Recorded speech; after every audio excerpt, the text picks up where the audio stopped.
So look, it's 2 weeks after the European election results, and there have been varying reactions. So maybe Alex will start with where the opportunities lie. Firstly, we have kind of 63% of MEPs being new, which obviously every election you have a certain amount of new MEPs, but this is higher than usual. I think last elections was around 55%. So we have more new people on the ground, which means for businesses you can kind of change any narrative that you have currently within the European Parliament. It's a kind of blank slate, so to speak. Then, in addition, we have a lot of commissioner changeover in the same manner. Second kind of big opportunity is that we are seeing a rise in protectionism. We may see a Trump presidency come in October, November. That creates a crisis for Europe, right? And it is through crises that previously politically contentious issues do move forward. So COVID was the perfect example. Kind of common funding that had never happened before. That happened because of the COVID crisis. Now competitiveness is the issue and the crisis, which may mean that we may move forward in issues like capital markets union, for instance, in finance.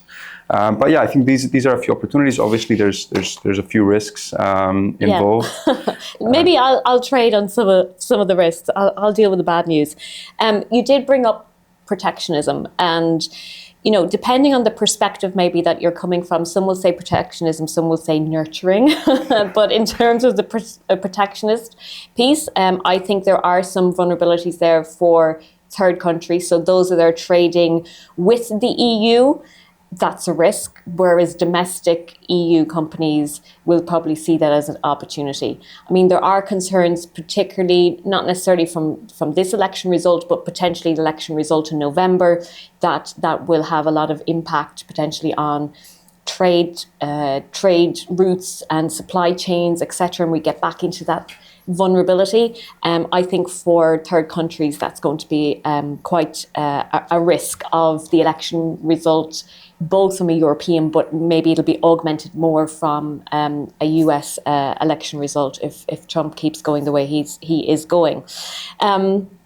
Shall we look at the sectors? I started by saying we're going to hone in on the sectors. Yeah. And we know from talking to a lot of our clients across tech, financial services and sustainability that there are, again, certain things on the agenda which will go through, but they may have a different slant or take on that and speed.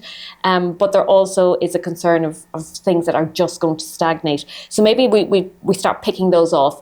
With respect to tech in particular, I think really the next 5 years is about certainly 2.5. Let's deal with the 2.5 year term rather than the 5 year. 2.5 year, they do have a lot of things to get implemented. And we're seeing this on the fintech side as well as the digital and tech side, that it is about implementing AI. It is about implementing the Digital Services Act, the Digital Markets Act as well. Like, these are big pieces, big rule books. Let's not call them anything. They're rule books that needs to be implemented across the sector, and that needs to be done.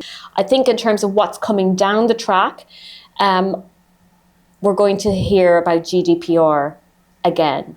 And it's called a GDPR review. And I don't know about you, Alex, but when I hear that, I'm just thinking it's GDPR 2. And here we go again. So I think that's where clients need to be a little bit more forward thinking on it. Also looking at the Digital Fairness Act and how people are interacting on the digital world. What are you seeing on the FS side, mirroring some of that, particularly links into fintech? Yeah, so look, finance, I think there's two drivers that will be pushing things along, especially in the next 2.5 years, let's say. One, obviously, competitiveness, international competitiveness. We're looking at kind of, regional competition, and Europe needs to be competitive to be able to compete with the US and China. And to do that, they need a financial system that works well. Obviously, there's still massive gaps in the capital markets union that need to be fixed. So the one kind of underlying push is competitiveness. The second one is the war in Ukraine and generally the defense agenda, with Trump potentially leaving NATO. The EU needs to fund its military, and that needs a capital market that works, that needs a financial system that works and is able to provide the capital that's needed. So there need to be big steps forward. Whether those will happen is a big question, which there's heavily politically contentious issues that will be discussed in this next mandate. There's the potential of a European supervisor through the ESA's review. That's right. There's the consolidation of exchanges or marketing or trading platforms. Again, very contentious. Consolidation of insolvency rules, potential for changes to the European company format. Yeah, wouldn't that be nice though? Finally, some concrete, that would be amazing. Yes, of architectural course. issues that are wrong with the CMU, because the low-hanging fruit have been picked. Many would argue from the front. I mean, we're just talking to, someone who's representing banks, insurers, and asset managers this morning, and that's exactly the point, right? That the low-hanging fruit are gone on CMU now. So it's either we deal with the architectural problems, such as insolvency, or we don't. On the other point of what you're saying, in relation to to funding of defence and security, the kind of watershed moment on that will be the US election result. Yeah. And Europe is going to have a position on that. And it's more than a position.